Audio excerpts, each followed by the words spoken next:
Nagpupuri kami sa'yo, Panginoong Hesukristo. Nagpupuri kami sa'yo, Panginoong Hesukristo. Kapag ngayo'y napakinggan ang tinig ng poong mahal, huwag nanin iyong hadlangan ang pagsasakatuparan ng mithin niya't kalooban. Nagpupuri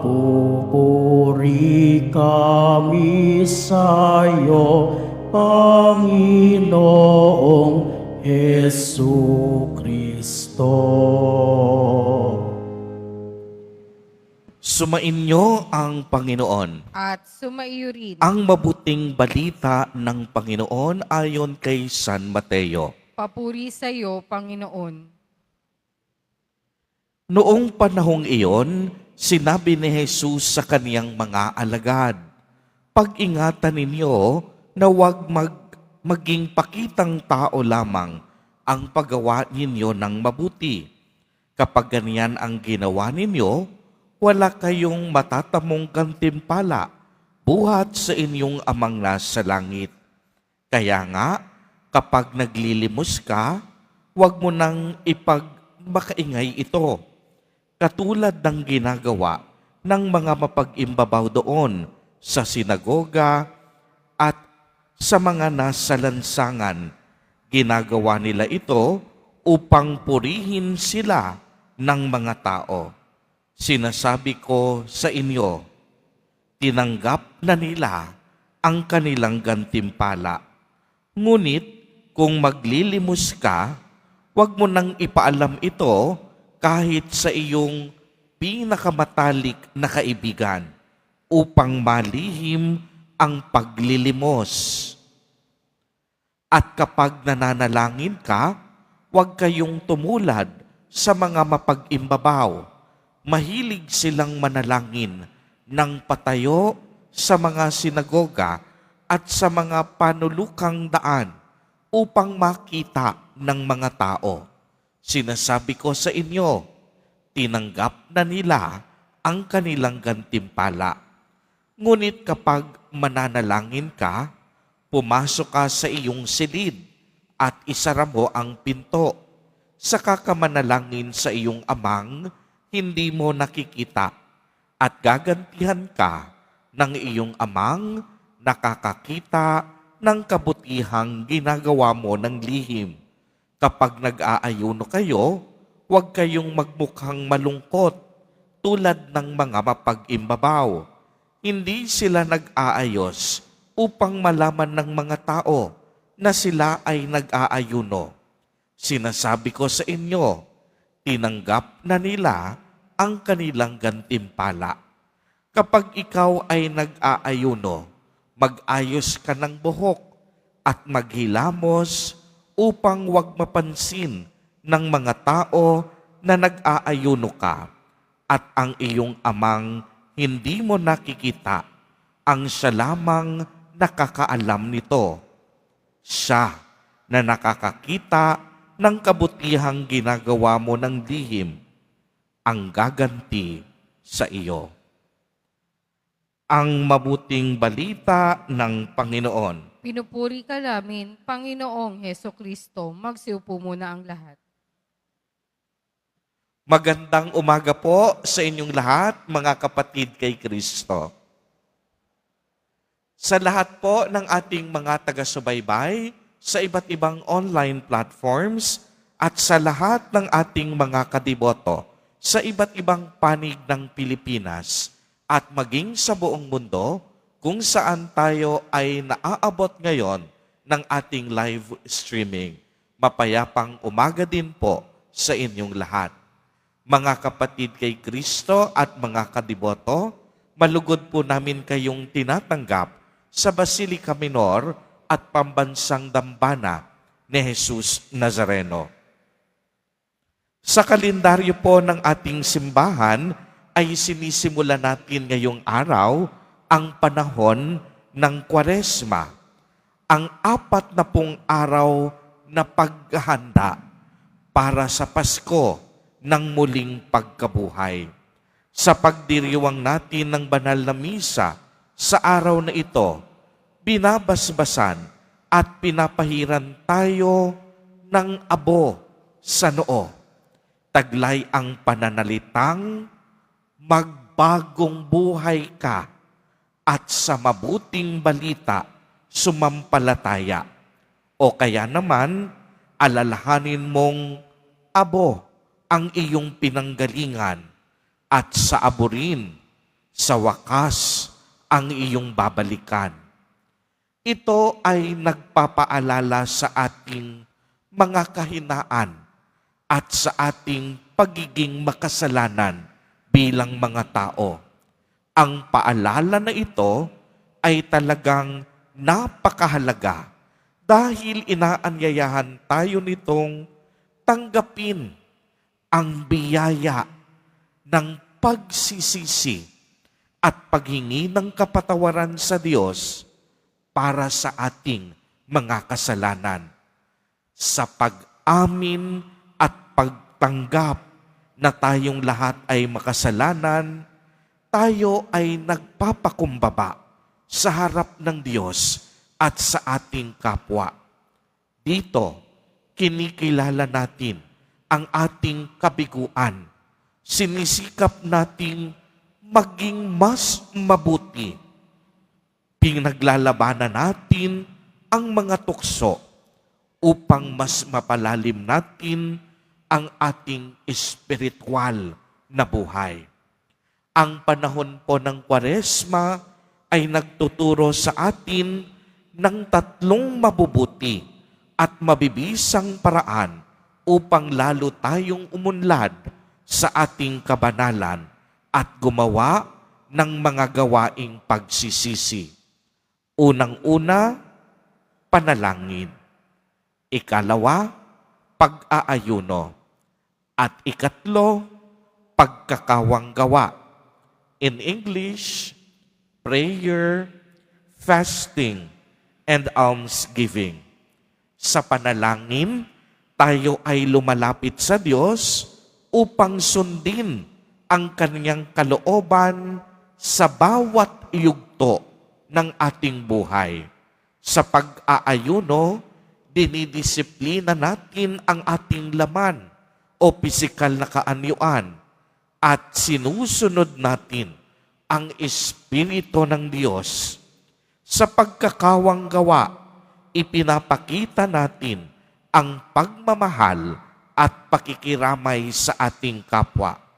At kung anong ginagawa natin sa ibang tao, ginagawa rin natin ito sa ating Diyos. Kaya kung tayo ay naging mabuti sa iba, nangangahulugang gumawa din tayo ng mabuti sa Diyos. Matutunghayan natin sa matandang tipan na ang mga abo ay tanda ng pagsisisi at pagbabalik loob. Noong ipinahayag ni Propeta Jonas sa mga taga-Ninive, nagugunawin ang kanilang bayan pagkatapos ng 40 araw. Ang lahat ng mga taga-Ninive, kahit ang hari nito, nagdamit ng sako, naupo sa abo at nag-ayuno bilang tanda ng kanilang pagsisisi sa kanilang kasalanan. Dahil sa ginawang pagsisisi at pagbabalik loob ng mga taga-Ninive, hindi tinuloy ng Diyos ang kanyang plano na gunawin ang kanilang bayan. Mga kapatid, ito ang paalala sa atin. Sa buhay na ito, sa ating pakikipagdigma at pakikibaka, kailangan natin ng pananampalataya at lakas mula sa Diyos. Ang panunukso laging naririyan. Subalit, kung kakapitan natin ang mga tukso, ito ay humahantong sa kasalanan. Ang mga tukso hindi mawawala hanggat tayo ay nabubuhay, hanggat sa huling hininga ng ating buhay. Ano ba ang ginagawa natin sa pag-aakit ng kasamaan? Hinahayaan ba nating matalo tayo ng mga ito? Tandaan natin, kayang-kaya nating paglabanan ang temptasyon ng kasamaan. Gaya ng ating Panginoon na paglabanan niya ito sa pamamagitan ng panalangin, pag-aayuno at pagkakawang gawa. Sa araw na ito, sa pagpapahid ng abo sa ating mga noo, isang mabisang paalala rin ito na ang buhay natin pansamantala lamang. Alalahanin natin na tayo'y sa abo ng galing. Tayong lahat magbabalik din sa alikabok. Mga kapatid kay Kristo at mga kadiboto, hindi po tayo mabubuhay magpakailanman sa mundong ito. Darating ang ating oras na tayo'y magpapaalam. Sa simpleng salita, darating ang panahon na tayo'y maglalaho, mawawala at mamamatay sa mundong ito. Kahit anong yaman, kahit anong lakas mo, kahit gaano ka pa kagaling, kahit gaano ka kasikat, lilipas at lilipas ka rin. Dahil ang buhay natin ay isang paglalakbay. Darating ang araw at panahon na matatapos ang lahat at kailangan nating magbalik sa Ama.